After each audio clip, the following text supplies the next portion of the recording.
nitwa Karangwa Jean Bosco, abandi perezida w'icyubahiro wa korali intumwa z'ubushake, akaba ari korali y'Abadiventiste b'umunsi wa karindwi w'itorero ry'i Kanombe.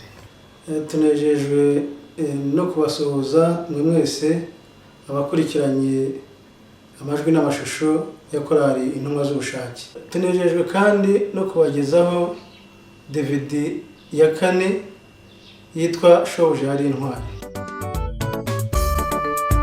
Igira ina nshuti mubwirika Shobuja ari intwari komeye, yarangwaga n'urukundo rudasanzwe, yagiraga impuhwe nyinshi. Igizwe n'indirimbo 11, ikaba izi ndirimbo harimo izihimbaza Imana, zihanisha, ndetse ikaba igizwe n'indirimbo zifasha abana b'Imana mu rugendo rugana mu ijuru. Ku bumva indimi z'amahanga twabateguriye n'indirimbo z'igiswahili. Tukaba dushishikariza buri wese gutega amatwi kuko harimo ubutumwa buruhura imitima kandi utwiteguza kugaruka k'umwami wacu Yesu Kristo. Ubuntu bw'Imana bubane namwe mwese. Yarahiriye ubwene indahiro, ati umuntu naremye naho yapfa. Iyo ndahiro niyo kwizerwa, mu bubasha bwa Yesu azazuka. Uyu munsi niwumva ijwi rye, uramenye niwe nanjye.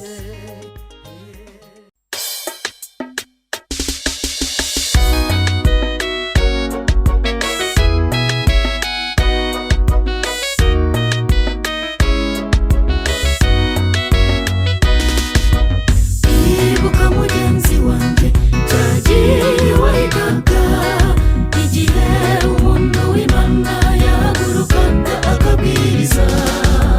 Wahinze umushyitsi ugira ubwoba mu mutima wawe, mutima nagiwe ndatsinzwe, uyu munsi ndihanye. Kuki wongeye gusubirira mu byaha byawe, kandi ni kuki wongeye ubabaza umwuka w'Imana? Dore nabwo waretse za ngeso za kera, ngwino garuka mwuka aguhindure. Kuki wongeye wisubirira mu byaha byawe, kandi ni kuki wongeye ubabaza umwuka w'Imana? Dore nabwo waretse za ngeso za kera, ngwino garuka mwuka aguhindure.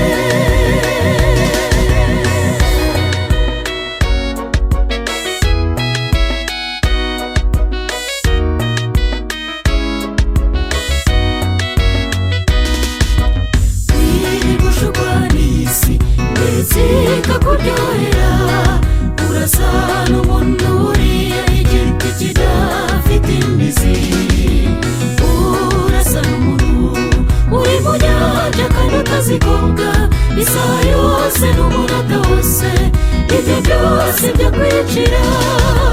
Kuki wongeye kwisubirira mu byaha byawe, kandi ni kuki wongeye ubabaza umwuka w'Imana? Dore nabwo waretse za ngeso za kera, ngwino garuka mwuka aguhindure. Kuki wongeye kwisubirira mu byaha byawe, kandi ni kuki wongeye ubabaza umwuka w'Imana? Dore nabwo waretse za ngeso za kera, ngwino garuka mwuka aguhindure.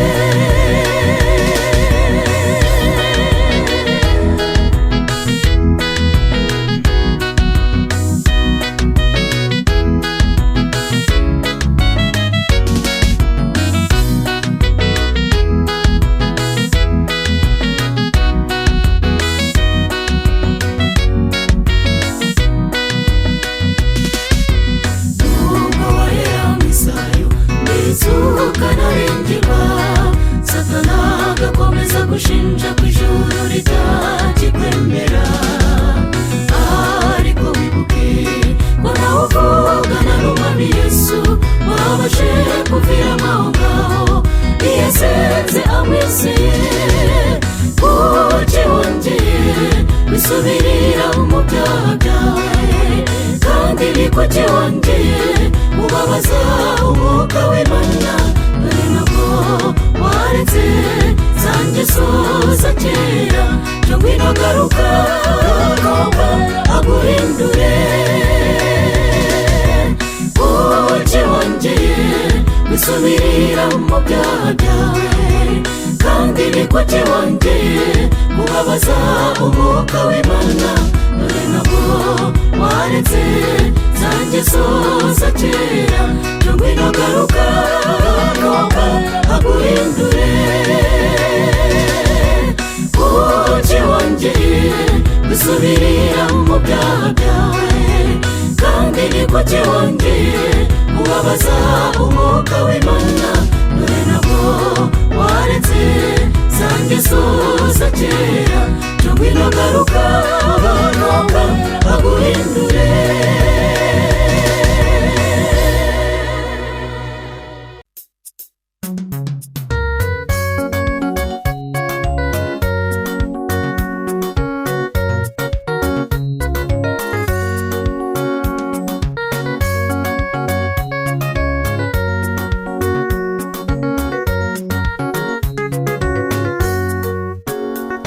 Hari umunsi ukomeye uwo tuzagira nisagarutse, ubwo Imana izabivuze, ubwo amakondera azabavuze.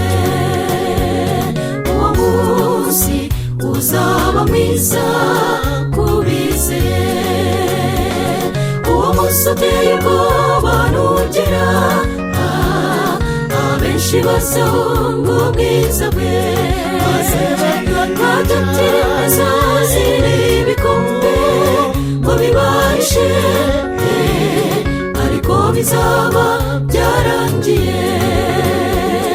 Uwo munsi uteye ubwoba nugera, abenshi bazahunga ubwiza bwe, batatira imisozi n'ibikombe ngo bibahishe, ariko bizaba byarangiye.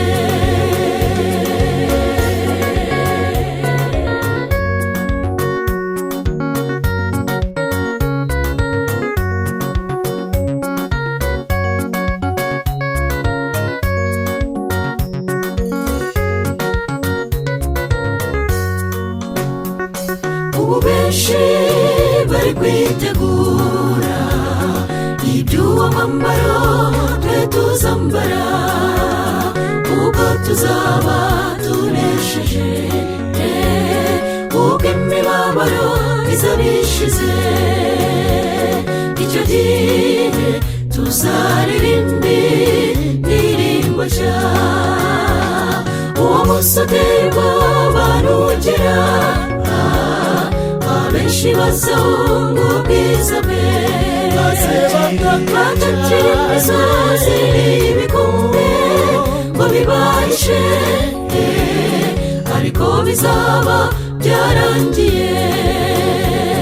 Uwo munsi uteye ubwoba nugera, abenshi bazahunga ubwiza bwe, batatira imisozi n'ibikombe ngo bibahishe, ariko bizaba byarangiye.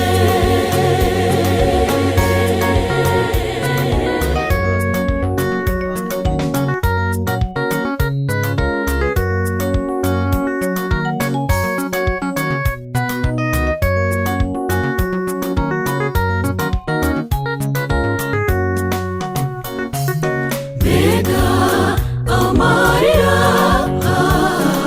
mbega umubabaro,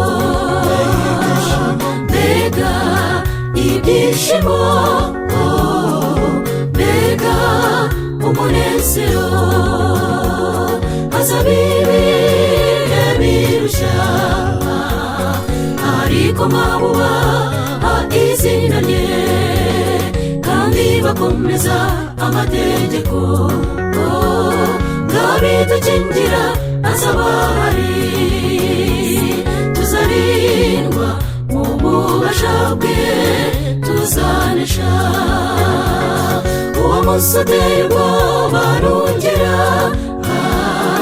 abenshi bazumva ubwiza bwe bacakira imisozi n'ibikombe ngo bibahishe ariko bizaba byarangiye uwo munsi uteye ubwoba nugera abenshi bazumva ubwiza bwe bacakira imisozi n'ibikombe ngo bibahishe ariko bizaba byarangiye mbega amarira mbega umubabaro mbega ibyishimo mbega umunezero mbega ibyishimo mbega umunezero mbega ibyishimo mbega umunezero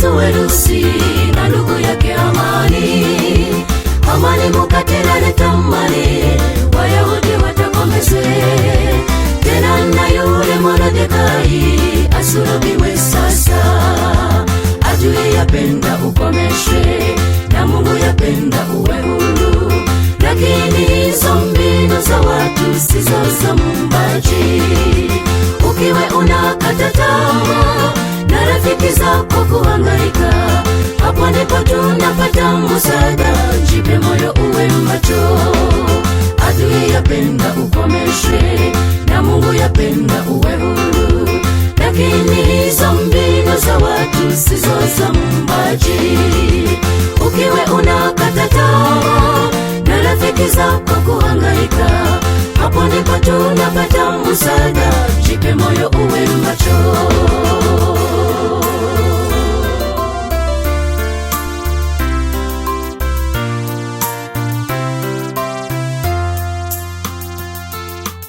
Amani aliyeaminiwa bila upendo moyoni pakalipatamani kabisa Mordekai anyongwe msalabani amuandalia ni paliponyongewa adui yapenda ukomeshwe na Mungu yapenda uwe huru lakini hizo mbinu za watu sizo za Muumbaji ukiwe unakata tamaa na rafiki zako kuhangaika hapo ndipo tunapata msaada jipe moyo uwe macho adui yapenda ukomeshwe na Mungu yapenda uwe huru lakini hizo mbinu za watu sizo za Muumbaji ukiwe unakata tamaa na rafiki zako kuhangaika hapo ndipo tunapata msaada jipe moyo uwe macho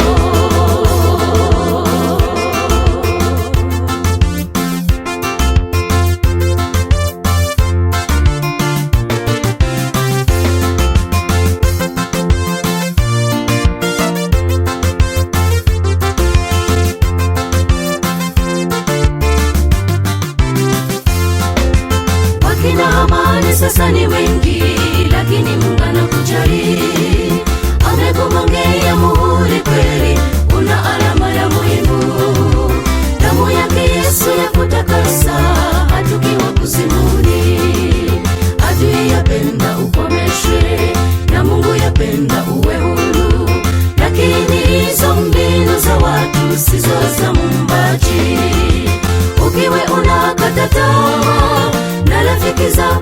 unapohangaika, hapo ndipo tunapata msaada. Jipe moyo, uwe macho, adui yapenda ukomeshwe, na Mungu yapenda